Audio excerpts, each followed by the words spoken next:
Hello welcome back. മഞ്ജുഷയാണ്. നമ്മൾ കഴിഞ്ഞ ക്ലാസ്സിൽ നൈറ്റ് പാൻറ്റിന് വേണ്ടിയിട്ട് എങ്ങനെ അളവെടുക്കാം, മെഷർമെൻറ്റ്സ് ഉണ്ടാക്കാം എന്നുള്ളതെല്ലാം പഠിച്ചിട്ടുണ്ടായിരുന്നു. ഇന്നത്തെ ക്ലാസ്സിൽ നമുക്ക് അത് വെച്ചിട്ട് മെഷർമെൻറ്റ്സ് ഒന്ന് മാർക്ക് ചെയ്ത് ക്ലോത്ത് കട്ട് ചെയ്യാം.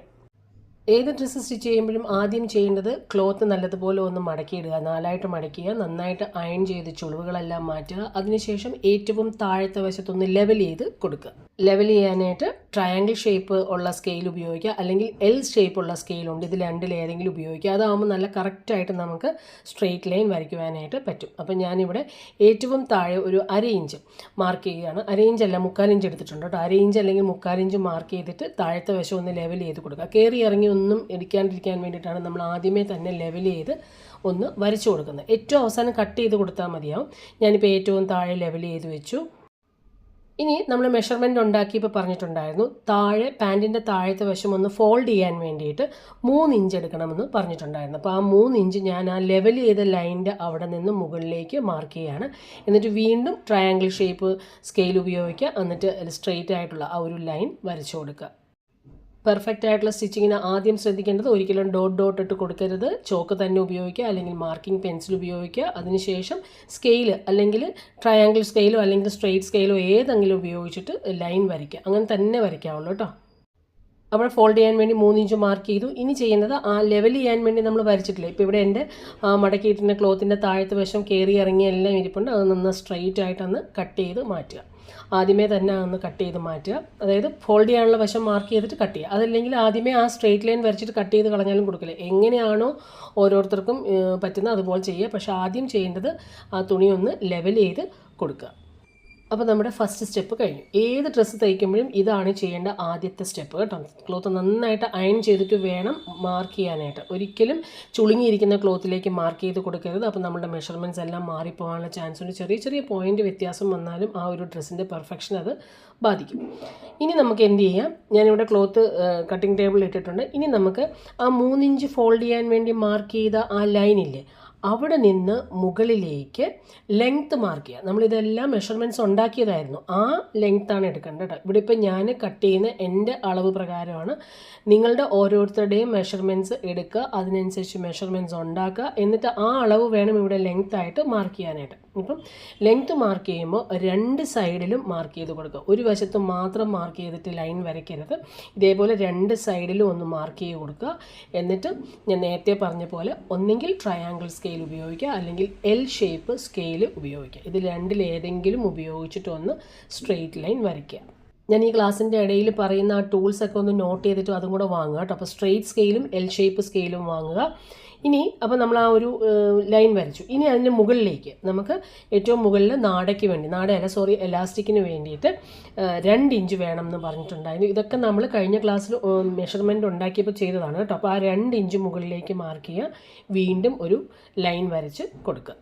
അപ്പോൾ നമ്മുടെ ഫസ്റ്റ് സ്റ്റെപ്പ് കഴിഞ്ഞു. അതായത് താഴെ ഫോൾഡ് ചെയ്യാൻ വേണ്ടി 3 ഇഞ്ച് മാർക്ക് ചെയ്തു. പിന്നെ അവിടെ നിന്ന് മുകളിലേക്ക് ലെങ്ത്ത് മാർക്ക് ചെയ്തു. അതിനുശേഷം എന്ത് ചെയ്തു, മുകളിലേക്ക് എലാസ്റ്റിക്കിന് വേണ്ടിയിട്ട് 2 ഇഞ്ച് എടുത്തു. എത്രയാണോ 2 ഇഞ്ച് എന്ന് പറയുന്നത്, എലാസ്റ്റിക്കിൻ്റെ വീതി അനുസരിച്ചിട്ട് വേണം എടുക്കണം. അപ്പോൾ ഇവിടെ എൻ്റെ എലാസ്റ്റിക്കിൻ്റെ വീതി എന്ന് പറയുന്നത് 1.25 ഇഞ്ചാണ്. അപ്പോൾ അതുകൊണ്ടാണ് ഞാൻ 2 ഇഞ്ച് മുകളിൽ എടുത്തിരിക്കുന്നത്. കഴിഞ്ഞ ക്ലാസ്സിൽ ആദ്യം പറഞ്ഞ ആ മെഷർമെൻറ്റ് പ്രകാരം ഇത്രയും മാർക്ക് ചെയ്ത് വെച്ചിട്ടുണ്ട്. 0.1 2 ഇഞ്ച്, പിന്നെ അതിനുശേഷം ലെങ്ത്ത് മാർക്ക് ചെയ്തു. ഏറ്റവും താഴെ 3 ഇഞ്ച്. ഇനി നമ്മൾ അടുത്തത് മാർക്ക് ചെയ്യാൻ പോകുന്നത് വണ്ണമാണ്. അപ്പം നമ്മൾ നിൽക്കുന്ന വശത്ത് ഫോൾഡ് ആയിട്ടുള്ള വശം വേണം വരുവാനായിട്ട്. അവിടെ നിന്ന് സൈഡിലേക്ക് ആ ഏറ്റവും ടോപ്പിൽ ഹിപ്പ് ഡിവൈഡഡ് ബൈ 4 + 2 ഇഞ്ച് എന്ന് പറഞ്ഞ് കിട്ടുന്ന ആ മെഷർമെൻറ്റ് മാർക്ക് ചെയ്യുക.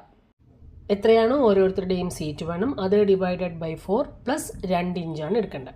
അതുപോലെ തന്നെ ക്രോച്ച് ലെങ്ത്ത്, താഴത്തേക്കുള്ള ആ ക്രോച്ചിൻ്റെ ആ ലെങ്ത്തും അത് സെയിം അത് തന്നെയാണ്, അത് മാർക്ക് ചെയ്യുക. അതിനുശേഷം ഇതാണ് എൽ ഷേപ്പ് സ്കെയിൽ കേട്ടോ. ഇപ്പോൾ എൽ ഷേപ്പ് സ്കെയിൽ ഉപയോഗിച്ചിട്ട് ഞാൻ ഒരു ലൈൻ വരയ്ക്കുവാൻ വേണ്ടി പോവുകയാണ്. ഒരിക്കലും ഡോട്ട് ഇട്ട് കൊടുക്കരുത്. വീണ്ടും വീണ്ടും ഓർമ്മിപ്പിക്കുന്നത് കറക്റ്റായിട്ട് നിങ്ങളുടെ മൈൻഡിൽ അത് ഇതാവാൻ വേണ്ടിയിട്ടാണ് കേട്ടോ. അപ്പോൾ ആ മുകളിൽ ഞാൻ നേരത്തെ പറഞ്ഞു ഒരു സ്ഥലത്ത് മാത്രം മാർക്ക് ചെയ്ത് ഞാനിവിടെ 2 സ്ഥലത്തും ആ സെയിം ആ ക്രോച്ച് ലെങ്ത്തിൻ്റെ ഇത് ഫോൾഡുള്ള വശത്തും മാർക്ക് ചെയ്യുകയാണ്. അങ്ങനെ വെച്ചിട്ട് ആ മാർക്കിങ് തമ്മിൽ കണക്ട് ചെയ്ത് അങ്ങ് വരച്ചു കൊടുത്താൽ മതി. ഇത്രയും സംശയമൊന്നും ഇല്ലയെന്ന് വിചാരിക്കുന്നു. അപ്പോൾ നമ്മളുടെ ആ ക്രോച്ച് ലെങ്ത്ത് കിട്ടി, മുകളിൽ ആ ഒരു വണ്ണം കിട്ടി.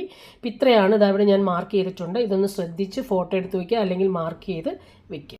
ഇത് സിമ്പിൾ നൈറ്റ് പാൻറ്റാണ്. ഈ നൈറ്റ് പാൻറ്റ് പഠിച്ചു കഴിഞ്ഞാൽ ഇനി നമ്മൾ വരും ക്ലാസ്സിൽ പ്ലാസോ പാൻറ്റൊക്കെ പഠിക്കും. അപ്പോൾ ഈസിയാണ് കേട്ടോ. ഇപ്പം ഞാൻ ഈ കാണിച്ച ആ പിക്ചറിലെ അളവുകളെല്ലാം ഉണ്ടല്ലോ, എല്ലായിടത്തും ഹിപ്പ് ഡിവൈഡഡ് ബൈ 4+2 ഇഞ്ചാണ് മാർക്ക് ചെയ്തിരിക്കുന്നത്. വേറെ ഒന്നും ഞാൻ എടുത്തിട്ടില്ല. ഇനി നമുക്ക് അടുത്തത് വരേണ്ടത് ആ ക്രോച്ചിൻ്റെ അവിടെയുള്ള ഒരു കർവാണ്. കർവ് ഓരോരുത്തർക്കും വ്യത്യാസമുണ്ട്. അപ്പം എല്ലാവർക്കും വേണ്ടി 2 ഇഞ്ച് അല്ലെങ്കിൽ 1 ഇഞ്ച് ഒന്നും മാർക്ക് ചെയ്യരുത്. അതിന് വേണ്ടിയിട്ടുള്ള മെഷർമെൻറ്റ് എന്ന് പറയുന്നത് ഹിപ്പ് ഡിവൈഡഡ് ബൈ 12 ആണ്. എത്രയാണോ ഒരാളുടെ സീറ്റ് വണ്ണം അത് ഡിവൈഡഡ് ബൈ 12 കാണുമ്പോൾ കിട്ടുന്ന അളവ് നമ്മൾ നേരത്തെ മാർക്ക് ചെയ്ത ആ അളവിൻ്റെ അവിടെ നിന്ന് അവിടേക്ക് മാർക്ക് ചെയ്യുക. ചിലർക്ക് 1.5 ആയിരിക്കും, ചിലർക്ക് 2 ആയിരിക്കും, ചിലർക്ക് 3.25 ആയിരിക്കും. എനിക്കിവിടെ 3.25 വരുന്നുണ്ട്.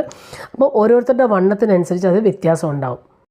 അപ്പോൾ നമ്മൾ ആ പോയിൻ്റ് മാർക്ക് ചെയ്തു. ഇനി ആ പോയിൻറ്റും ആ സൈഡിലേക്ക് വരച്ചിരിക്കുന്ന ലൈനില്ലേ, ആ സൈഡിലെ ലൈനിലേക്ക് ആം ഹോൾ കർവിൻ്റെ ആ ഒരു ഇത് വെച്ചിട്ട് ഒന്ന് വരച്ചു കൊടുക്കാം. ഇങ്ങനെയാണ് വരയ്ക്കേണ്ടത്. അല്ലാതെ എല്ലാവർക്കും ഒരുപോലെ 1.5, 2 ഇതിൽ കുഴപ്പമില്ല. പക്ഷേ ചിലർക്ക് വണ്ണം ഉള്ളവർക്ക് അല്ലെങ്കിൽ നമ്മളുടെ ഹിപ്പിൻ്റെ അവിടെ കുറച്ച് അധികം വണ്ണം ഉണ്ടെങ്കിൽ ചിലപ്പോൾ പിടുത്തം വരാനുള്ള ചാൻസ് ഉണ്ട്. ഇങ്ങനെ കറക്റ്റായിട്ട് മെഷർമെൻറ്റ് എടുക്കുകയാണെങ്കിൽ നമുക്ക് പിടുത്തം വരില്ല, നല്ല കറക്റ്റായിട്ട് കിട്ടും. ഇപ്പോൾ ഈ ഗ്രീൻ ചോക്ക് വെച്ച് മാർക്ക് ചെയ്തില്ലേ, ആ ഭാഗത്തെ അളവാണ് ഞാൻ പറയുന്നത്. അത് എല്ലാവർക്കും എത്രയാണോ ഓരോരുത്തരുടെ ഹിപ്പ് അതേ ഡിവൈഡഡ് ബൈ 12 കാണുക. ആ മെഷർമെൻറ്റ് ഇവിടെ മാർക്ക് ചെയ്യുക.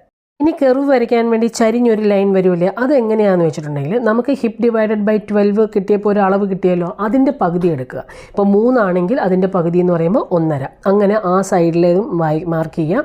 എന്നിട്ട് എന്ത് ചെയ്യണം, എന്നിട്ട് വേണം ആ ആം ഹോൾ കർവ് ഉപയോഗിച്ചിട്ട് ആ ഒരു ഷേപ്പ് വരയ്ക്കുവാൻ വേണ്ടിയിട്ട്. ഈ രീതിയിൽ മാർക്ക് ചെയ്ത് കഴിഞ്ഞാൽ എത്ര വണ്ണമുള്ളവരാണെങ്കിലും നമുക്ക് ആ ഒരു നടുവിലത്തെ ഭാഗത്ത് ഒരു പിടുത്തവും വരില്ല, തുണി ചുളുങ്ങിപ്പോൾ ഒന്നും ചെയ്യില്ല. ഇതേപോലെ തന്നെ മാർക്ക് ചെയ്ത് പോകണം. ഞാനിപ്പോൾ ഇത്രയും നേരം മാർക്ക് ചെയ്ത് ഒന്നുകൂടെ കാണിക്കുകയാണ്. എത്രയാണോ നമ്മളുടെ ഹിപ്പ് അതേ ഡിവൈഡഡ് ബൈ 12 മാർക്ക് ചെയ്യുമ്പോൾ ഒരു മെഷർമെൻറ്റ് കിട്ടും. അതവിടെ മാർക്ക് ചെയ്യുക. ചരിഞ്ഞ് വരുന്നത് ആ കിട്ടിയ അളവിൻ്റെ പകുതി കാണുക. എന്നിട്ട് ആം ഹോൾ കർവ് ഉപയോഗിച്ചിട്ട് ഇതേപോലെ ഷേപ്പ് വരയ്ക്കുക. അല്ലാതെ നമ്മളൊരു ഉദ്ദേശം വെച്ച് ഇങ്ങനെ വളച്ചു കൊടുക്കരുത്. ആം ഹോൾ കർവ് ഉപയോഗിക്കുകയാണെങ്കിൽ നല്ല കറക്റ്റായിട്ട് നമുക്ക് ആ ഷേപ്പ് വരച്ചെടുക്കുവാനായിട്ട് പറ്റും. അപ്പോൾ ഇപ്പോൾ നമ്മൾ മാർക്ക് ചെയ്തത് നമ്മുടെ നൈറ്റ് പാൻറ്റിൻ്റെ ഫ്രണ്ട് വശമാണ്. ഇനി ബാക്ക് വശവും നമുക്ക് ഇവിടെ തന്നെ മാർക്ക് ചെയ്യാം. കാരണം നമ്മൾ ക്ലോത്ത് 4ആയിട്ടാണ് മടക്കിയിട്ടിരിക്കുന്നത്.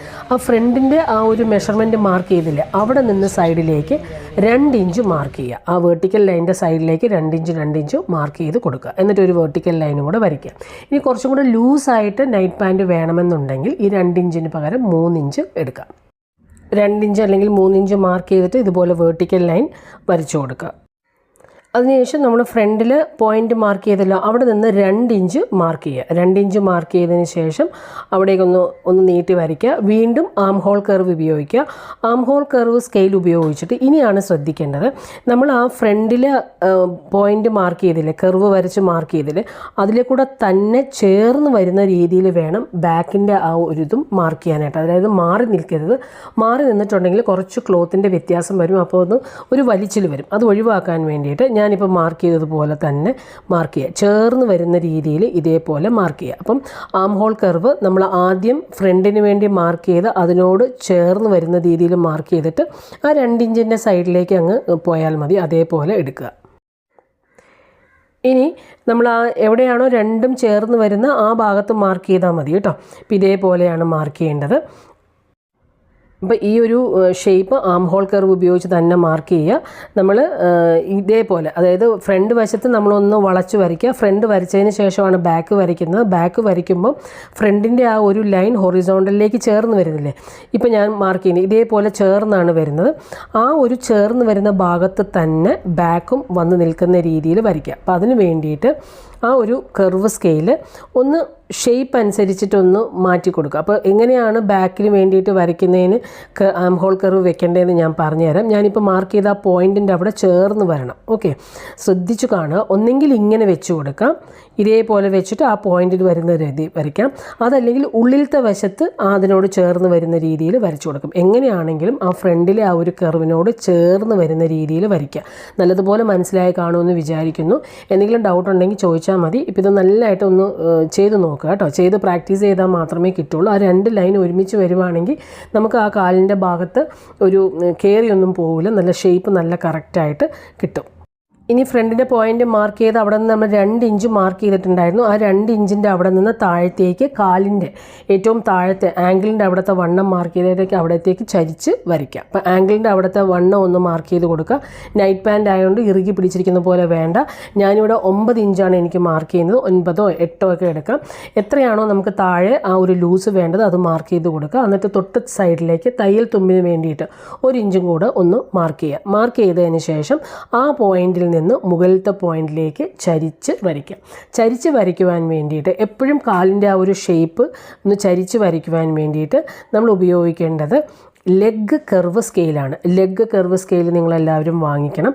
ഇതൊക്കെ നമുക്ക് ഓൺലൈനിൽ വാങ്ങാൻ കിട്ടും കേട്ടോ. മീഷോയിൽ കിട്ടും, ഫ്ലിപ്കാർട്ടിലൊക്കെ കിട്ടും. അപ്പം നിങ്ങളതൊന്ന് നോക്കുക. എന്നിട്ട് ഈ സ്കെയിലുകളെല്ലാം ഉള്ള സെറ്റുണ്ട്, ആ സെറ്റൊന്ന് വാങ്ങുക. അധികം രൂപയൊന്നും ആവില്ല. പക്ഷെ നമ്മൾ നന്നായിട്ട് പെർഫെക്റ്റായിട്ട് തയ്ക്കണമെങ്കിൽ ഈ സ്കെയിലുകളൊക്കെ ഒന്ന് യൂസ് ചെയ്യുക. നമുക്ക് ഷേപ്പൊന്നും ഇങ്ങനെ കൈകൊണ്ട് ഒന്നും എടുത്ത് വരയ്ക്കേണ്ട ആവശ്യമില്ല. ഇപ്പോൾ ഈ ലെഗ് കർവ് സ്കെയിൽ ആയതുകൊണ്ട് ആ മുകളിൽ ഒരു ചെറിയ കർവ് വരുന്നുണ്ട്. ആ ഒരു ഷേപ്പ് അനുസരിച്ചിട്ട് വരച്ചു കൊടുക്കുക. അപ്പോൾ മെഷർമെൻറ്റ്സ് എല്ലാം മാർക്ക് ചെയ്തു. ഇനി കട്ട് ചെയ്യുന്നതിന് മുന്നേ ശ്രദ്ധിക്കേണ്ട ഒരു കാര്യമുണ്ട്. താഴെ നമ്മൾ ഫോൾഡ് ചെയ്യാൻ വേണ്ടി 3 ഇഞ്ച് മാർക്ക് ചെയ്തിട്ടുണ്ടായിരുന്നു അല്ലേ? ആ ഒരു 3 ഇഞ്ചിന് ലെങ്ത്തിൻ്റെ വശത്തേക്ക് ഒന്ന് മടക്കി വയ്ക്കുക. അതെന്തിനാണെന്ന് ഞാനത് കട്ട് ചെയ്യുന്ന സമയത്ത് പറഞ്ഞുതരാം. കറക്റ്റ് ആ ഒരു ലൈൻ അതേപോലെ ലൈനിൻ്റെ അവിടെ വെച്ച് അകത്തേക്ക് ആ 3 ഇഞ്ച് മടക്കി കൊടുക്കുക. ഇതെന്തിനാണെന്ന് ഞാൻ പറഞ്ഞുതരാം. അതായത് നമ്മൾ സ്റ്റിച്ചെല്ലാം ചെയ്ത് കഴിഞ്ഞ് നടക്കുമ്പോഴുണ്ടല്ലോ, ചിലപ്പോൾ ചില പാൻറ്റൊക്കെ ഇങ്ങനെ മുകളിലേക്കൊന്ന് കയറിപ്പോവും. താഴത്തെ വശം ഒന്ന് മുകളിലേക്കൊന്ന് ചരിഞ്ഞ് കയറി വരാനുള്ള ചാൻസ് ഉണ്ട്. അതിങ്ങനെ മടക്കാതെ കട്ട് ചെയ്യുന്നതുകൊണ്ടാണ് കേട്ടോ. ആ ഒരു മിസ്റ്റേക്ക് ഒഴിവാക്കാൻ വേണ്ടിയിട്ടാണ് നമ്മളിങ്ങനെ മടക്കിയിട്ടിട്ട് കട്ട് ചെയ്യുന്നത്. അപ്പം മാർക്കിംഗ് എല്ലാം കഴിഞ്ഞ് നമുക്ക് കട്ട് ചെയ്യാം. നമ്മൾ ഏറ്റവും ടോപ്പിൽ എലാസ്റ്റിക്കിന് വേണ്ടിയിട്ട് മാർക്ക് ചെയ്ത 2 ഇഞ്ചിൽ ആ ലൈനിൽ കൂടെ നമ്മൾ പുറമേ വരച്ചിരിക്കുന്ന ആ ഒരു ലൈനിൽ കൂടെ കട്ട് ചെയ്യാം. ഫ്രണ്ടിലത്തെ പീസ് നമുക്ക് എടുത്ത് കട്ട് ചെയ്യാം. ഇപ്പം കോമൺ ആയിട്ട് നമ്മൾ ബാക്ക് പീസ് നമ്മൾ 2 ഇഞ്ച് മാറ്റി മാർക്ക് ചെയ്തില്ല, അതിൽ കൂടെ തന്നെ അങ്ങ് കട്ട് ചെയ്ത് പോവുക. നൈറ്റ് പാൻറ് ആയതുകൊണ്ടാണ് ഞാനിപ്പം ഫ്രണ്ടും ബാക്കും ഒരുമിച്ച് മാർക്ക് ചെയ്ത് കട്ട് ചെയ്ത്. പ്ലാസോ പാൻറ്റൊക്കെ ആണെങ്കിൽ അല്ലെങ്കിൽ സിഗരറ്റ് പാൻറ് ആണെങ്കിൽ ഫ്രണ്ടിലത്തെ പീസ് കട്ട് ചെയ്തതിന് ശേഷമാണ് നമ്മൾ ബാക്ക് പീസ് കട്ട് ചെയ്യുന്നത്. അത് നമുക്ക് ഇനി വരും വീഡിയോസിൽ പഠിക്കാം. പ്ലാസോ പാൻറ്റിൻ്റെയും സിഗരറ്റ് പാൻറ്റിൻ്റെയൊക്കെ ബേസ് എന്ന് പറയുന്നത് ഈ നൈറ്റ് പാൻറ്റാണ്. അതുകൊണ്ടാണ് ഇത് സിമ്പിളായിട്ട് തന്നെ ഈ നൈറ്റ് പാൻറ്റ് പഠിപ്പിച്ചത്. അപ്പോൾ എല്ലാവരും നൈറ്റ് പാൻറ്റ് നല്ലതുപോലെ ഒന്ന് ചെയ്ത് നോക്കുക. എന്തെങ്കിലും ഡൗട്ട് ഉണ്ടെങ്കിൽ ചോദിക്കുക കേട്ടോ. നൈറ്റ് പാൻറ്റ് ഈസിയാണ്, ഒരുമിച്ചിട്ട് മാർക്ക് ചെയ്ത് ഇതേപോലെ കട്ട് ചെയ്താൽ മതി. അപ്പോൾ കട്ട് ചെയ്ത് കഴിഞ്ഞു. ഇനി നമുക്ക് എന്ത് ചെയ്യണം, ഫ്രണ്ടിലെ ആ ഒരു ഷേപ്പ് ഉണ്ടല്ലോ, കർവ് നമ്മൾ വരച്ചത്, ആ 2 പീസ് നമ്മൾ ക്ലോത്ത് മടക്കിയിട്ടുള്ള ഏറ്റവും ടോപ്പിലെ 2 പീസ് എടുത്തിട്ട് ഇതേപോലെ ആ ഫ്രണ്ടിലെ ആ ഒരു കർവ് മാത്രം ഒന്ന് കട്ട് ചെയ്ത് മാറ്റുക. സൈഡിലേക്കുള്ള 2 ഇഞ്ച് ബാക്കിനും ഫ്രണ്ടിനും ഒരുപോലെ തന്നെയാണ്, അത് വ്യത്യാസമൊന്നുമില്ല ഈ കർവും. ഇനി ഏറ്റവും ടോപ്പിൽ ഒരു 1/2 ഇഞ്ച് ഒന്ന് ചെറുതായിട്ടൊന്ന് ചരിച്ച് കട്ട് ചെയ്ത് കൊടുക്കണം. കർവ് കട്ട് ചെയ്ത് കഴിഞ്ഞു. ഇനി നമുക്ക് മുകളിൽ ഞാൻ നേരത്തെ പറഞ്ഞ ഒരു 1/2 ഇഞ്ച് ഒന്ന് മാർക്ക് ചെയ്യുക. ഏറ്റവും ടോപ്പിൽ ഫ്രണ്ടിലത്തെ പീസിൽ മാത്രം ഒന്ന് 1/2 ഇഞ്ച് ആ കർവിൻ്റെ ആ ഭാഗമില്ലേ അവിടെ ഒന്ന് മാർക്ക് ചെയ്യുക. എന്നിട്ട് ആ ഫോൾഡിൻ്റെ വശത്തേക്ക് ഒന്ന് ചരിച്ച് വരച്ച് കൊടുക്കുക. എന്നിട്ട് ചെറുതായിട്ടൊന്ന് കട്ട് ചെയ്ത് കൊടുക്കുക. ഇത്രയേ ഉള്ളൂ. നമ്മളുടെ കട്ടിങ് എല്ലാം കംപ്ലീറ്റ് ആയിട്ടുണ്ട്. നെക്സ്റ്റ് ക്ലാസ്സിൽ നമുക്ക് ഇതിൻ്റെ സ്റ്റിച്ചിങ് കണ്ടിന്യൂ ചെയ്യാം. എല്ലാം കൂടെ ഒരുമിച്ച് ചെയ്യേണ്ടതെന്ന് വിചാരിച്ചാണ് കേട്ടോ. ഞാൻ 2 വീഡിയോയിൽ തീർക്കാമെന്ന് വിചാരിച്ചതാണ്. പക്ഷേ ഈ കട്ടിങ് നന്നായിട്ട് മനസ്സിലാക്കാൻ വേണ്ടിയിട്ടാണ് ഇത്ര വിശദമായിട്ട് പറഞ്ഞു തന്നത്. എന്തെങ്കിലും ഡൗട്ട് ഉണ്ടെങ്കിൽ കമൻറ്റ് ബോക്സിൽ ചോദിക്കുക. പിന്നെ വീഡിയോ ഇഷ്ടപ്പെടുവാണെങ്കിൽ നിങ്ങൾ എന്ത് ചെയ്യണം, ഒന്ന് സപ്പോർട്ട് ചെയ്യുക. സപ്പോർട്ട് ചെയ്യേണ്ടത് എങ്ങനെയാണ്, ലൈക്ക് ചെയ്യുക, കമൻറ്റ് ചെയ്യുക, മാക്സിമം ഒന്ന് ഫ്രണ്ട്സിലേക്ക് ഷെയറും കൂടെ ചെയ്യുക കേട്ടോ. ഇനി ഞാൻ നേരത്തെ ഫോൾഡ് ചെയ്ത് വെച്ചില്ലായിരുന്നു ഏറ്റവും താഴത്തെ വശം, അതൊന്ന് നിവർത്തി കാണിച്ചു തരാം. അപ്പോൾ നിങ്ങൾക്ക് ആ വ്യത്യാസം മനസ്സിലാവും. നോക്കിക്കേ, ആ ഒരു വശത്തൊന്ന് ചെറുതായിട്ടൊരു ചരിവ് വരുന്നുണ്ട്, ഒരു 1/2 ഇഞ്ച് ഒന്ന് ചരിഞ്ഞ് വരുന്നുണ്ട്, ഇങ്ങനെ വരുന്നുണ്ട്. ഇങ്ങനെ കിട്ടുവാൻ വേണ്ടിയിട്ടാണ് നമ്മൾ ആ 3 ഇഞ്ച് മുകളിലേക്ക് മടക്കി വെച്ചിട്ട് കട്ട് ചെയ്തത്.